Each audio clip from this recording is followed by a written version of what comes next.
Kasi simple lang aking katanungan. Una sa lahat, hindi magagawa ng isang hamak na delivery boy na para ireklamo ka, gagawa ng kwento, makapangyarihan ka eh.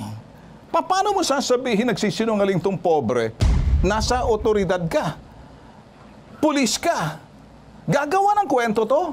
Ang isang taong dehado, gagawa ng gagot ng paraan, makaabot lang ang sumbong. Ilang daang sabihin natin bundok ang kanyang aakyatin, ilog na tatawirin, makaabot lang, makakuha ng hustisya. Kaya may Tulfo Brothers. Ipinatulfo ka sa bitag. Ang ibig mong sabihin, sinungaling itong si Virilio?